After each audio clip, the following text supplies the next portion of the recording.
Start with the name of Allah, the most beneficent, the most merciful.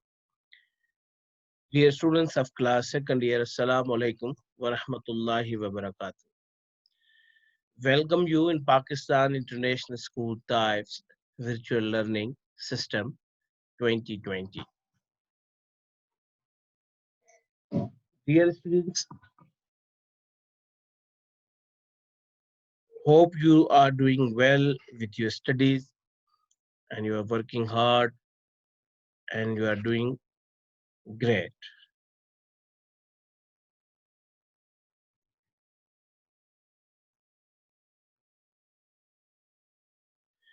Dear students, today we have English lecture number 22 for grade second year.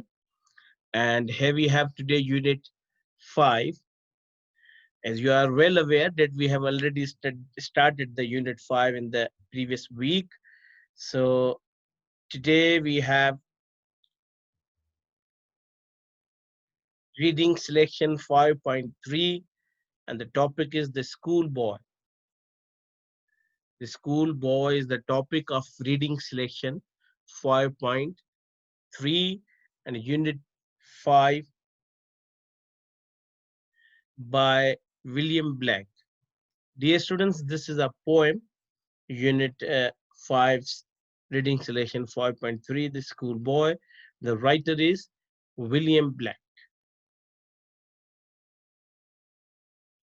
Page number 209 to 211 and has your teacher Sarfraz Nadeem. So let's start, dear students, the today's lesson. Here we have, dear students, you can see 2 pages and this is 209 and 210, 2 pages, and same these 2 pages are on your book, and we will start. Pre-reading is about this topic, the schoolboy. It is on your page number 168. A schoolboy is naturally fond of enjoying holidays, especially in the summer season, which is spring time in England. A schoolboy wants to stay at home and enjoy the nature. He considers the school to be a prison for children. So what you are thinking, dear students, do you think same like this student? That he is thinking that the school, he considers the school to be a prison for children. Do you agree with this or not? Hope so you are not agree because you are hardworking, you are intelligent student, you are determined, encourage students. So I think you people will not agree with him. How many students from you are agree with uh, this poem? Let's see.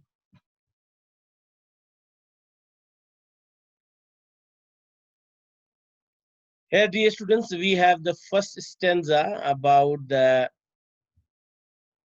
poem, and you can see this same on your page 209. I love to rise in a summer morn when the birds sing on every tree, the distant huntsman winds his horn, and the skylark sings with me. Oh, what sweet company. Now, dear students, this is a first stanza, and definitely I will try to explain this stanza, that what is the actual meaning of this stanza, because this is a poetish language. So definitely I will try to write within a comprehension form. Here's the explanation. In the first stanza of this piece, Black introduces the reader to his main character and speaker. The poem is told from the perspective of a young school-age boy who feels trapped in the monotony of the everyday attendance to his studies. He speaks with the conscience of an older man, projecting the emotions and beliefs common to the romantic poets of which Blake was one. The young narrator speaks about the things he loves in this first stanza. He loves to rise in a summer morning and hear the birds singing on every tree.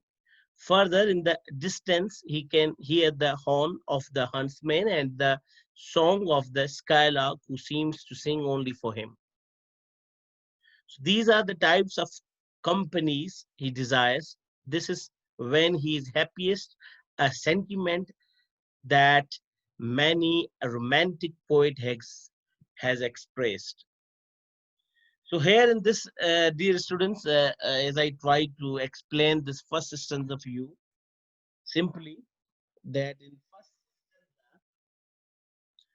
lines, the schoolboy says that he likes to get up early in the summer morning when the weather is pleasant and the birds are busy in chirping on the branches of trees everywhere.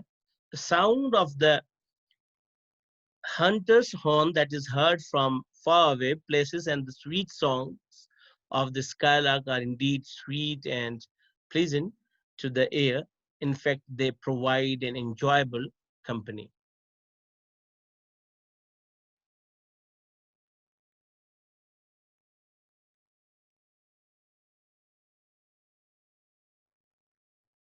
But to go to school in a summer morn, oh, it drives all joy away.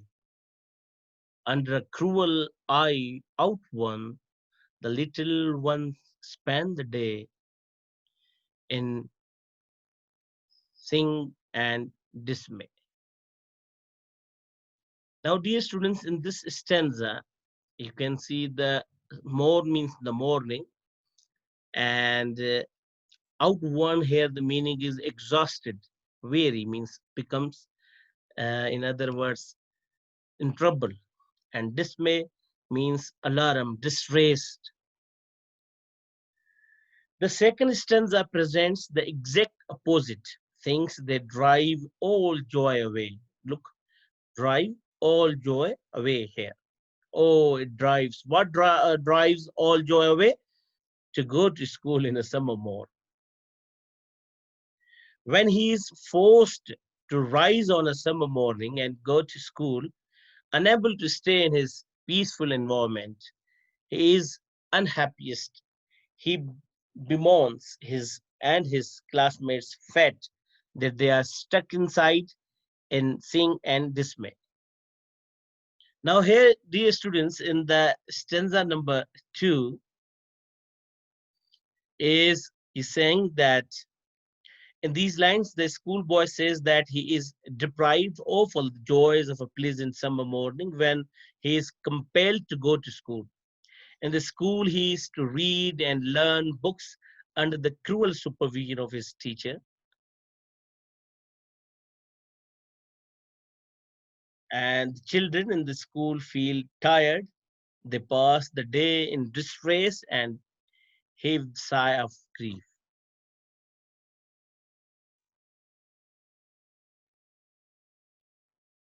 Here, dear students, we have stanza number 3. Ah, then at times I drooping sit and spend many an anxious hour, nor in my book can I take delight, nor sit in learning's bower, worn through with the dreary shower. In this stanza, dear students, the young speaker continues on telling the reader more about his miserable days at school. He sits drooping, hunched over his seat. He takes no pleasure in his school work and is anxiously waiting for the end of the day. He cannot even take delight in his book or sit in learning's bower, as it has been all worn through by rain. It is clear from these lines that the child is not averse to learning in general. He appreciates reading and understands the joys that can be gained from encompassing oneself within the bower of sanctuary of learning. It is only the structure of a school he cannot stand. So, sort of sanctuary of learning, and it is only the structure of a school he cannot stand. Dear students, in these lines, you can see here the meaning of drooping is exhausted, and bower means shady, shelter, and dreary means bleak or depressing. So, in stanza number 3, in these lines, the schoolboy says that at school he sits with bowed head in a sorrowful mood. Bower means, dear students, a depressing person, means he is sitting depressedly, sorrowful mood for many hours. He further says that during those sorrowful moments, he can neither take delight in reading books nor can be enjoy the pleasures of learning. He feels himself tired in school just under the burden of reading a large number of books. So he is supposed to uh, say it in the class that you have to read the books and there is nothing to enjoy in the class. This is the stanza number 3.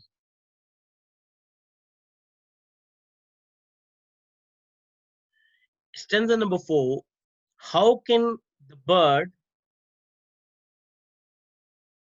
that is born for joy sit in a cage and sing? How can a child, when fears know, but droop his tender wing and forget his youthful spring? Great meaning, dear students, in this stanza number 4. He's saying that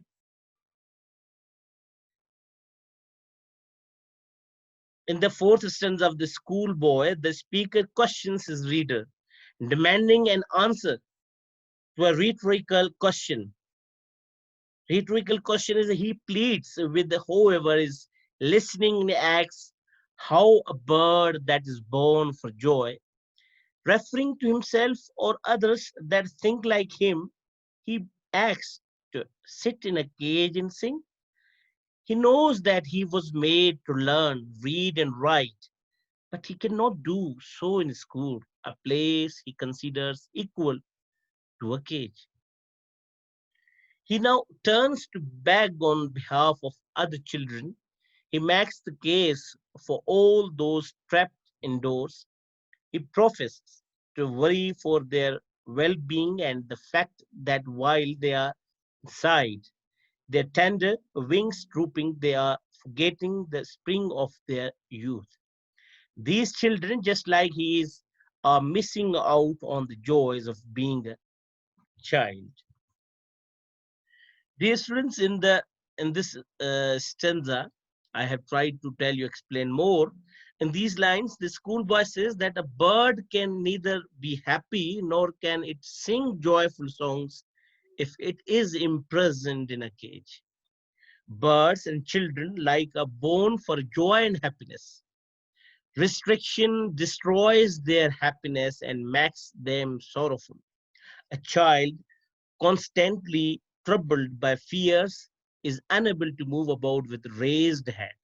He has to lead his life sorrowfully and with bowed head, just like a bird that cannot raise its wings and fly in a cage. In such a distressing situation, the child forgets about the youthful last season of his life.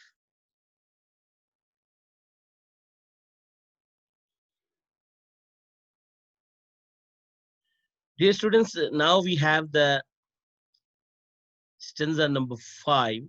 O father and mother, if birds are nipped and blossoms blown away, and if the tender plants are stripped of their joy in the springing day by sorrow and care's dismay. In the fifth quintet of the schoolboy, the speaker turns to address his parents as he sees them like the ones that could possibly change his situation. If only he can convince them to see things his way, In this stanza, he presents them with the reasons why they should not force him to go to school. He speaks about his own childhood joys as being buds that are being nipped and blossoms that are blowing away. His happiness is delicate, like the tender plants, and he should not have to be subject to sorrow and care dismays at his young age. He need not feel so unhappy when he is only a child. Dear students, in the stanza number 5, these lines the schoolboy tells his parents that beauty does not exist if birds are destroyed and flowers are scattered by the strong wind. Dear students, you have to listen very carefully. He further tells them that the soft and small plants cannot be charming if they are deprived of their leaves during the spring season. Actually, the schoolboy wants to say that a child cannot be happy if he is put under restraints and is deprived of the freedom of his freedom.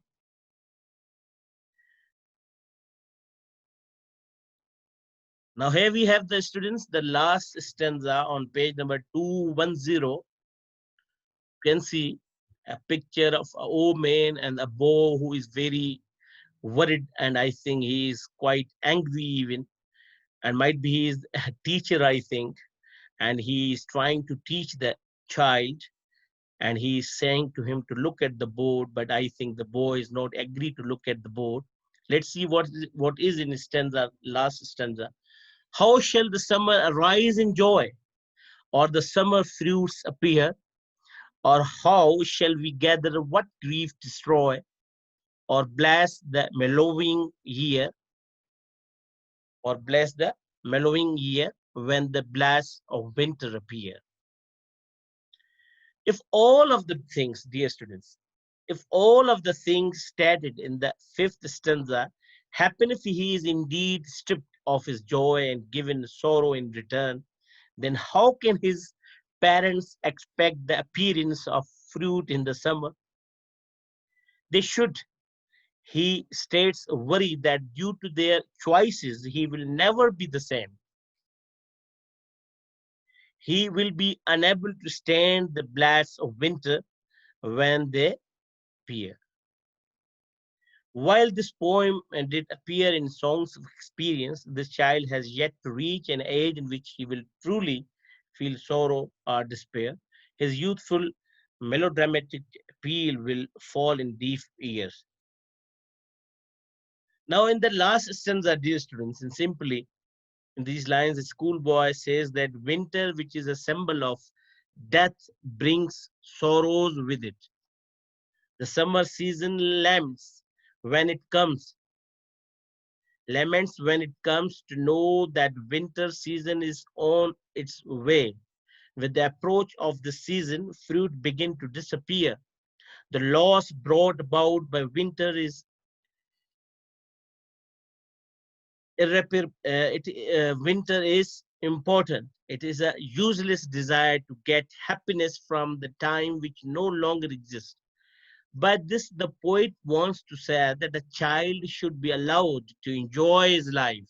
Main thing is here, dear students. A child should be allowed to enjoy his life. When the same child grows old, he cannot think of joys at all. Means he's saying that the when the child is in his age, he must allow to enjoy. But when he will grown up, he will be a young one. He will not enjoy his same time which he has right now.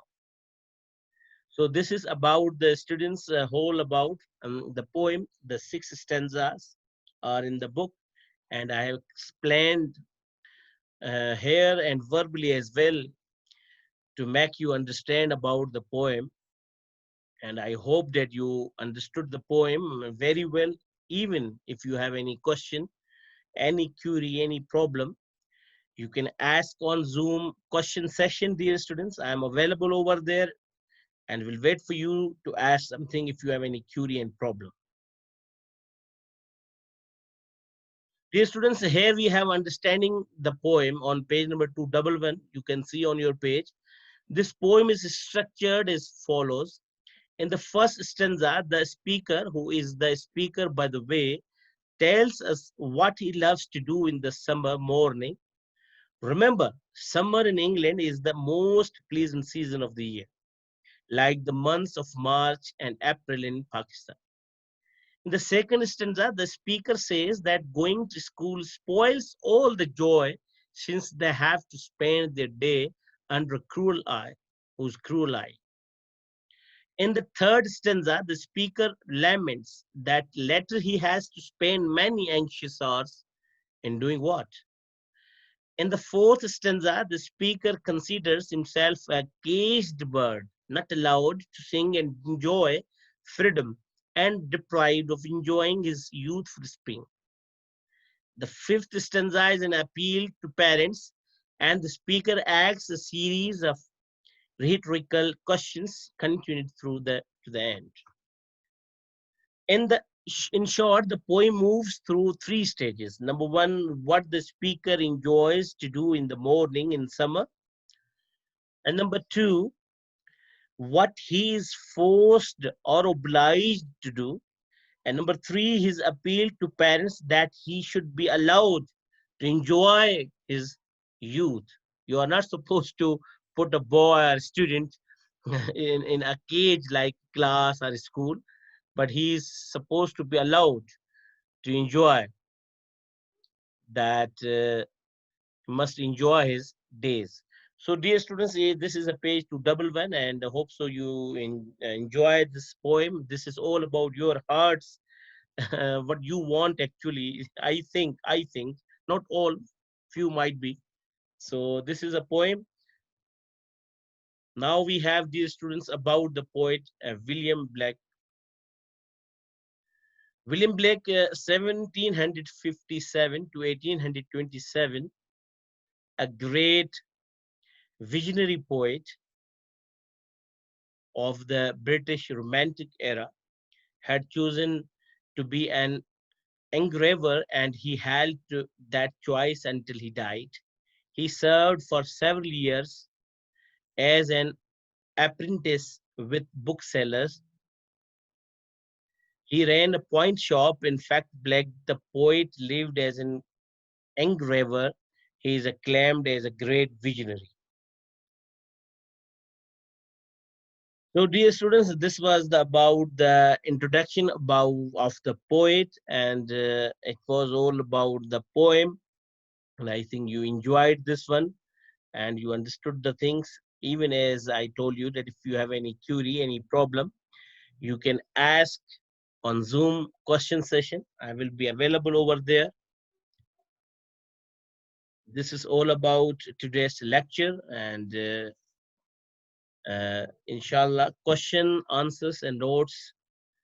You will receive a message early, short, and till then, dear students, thank you for joining, and Allah Hafiz.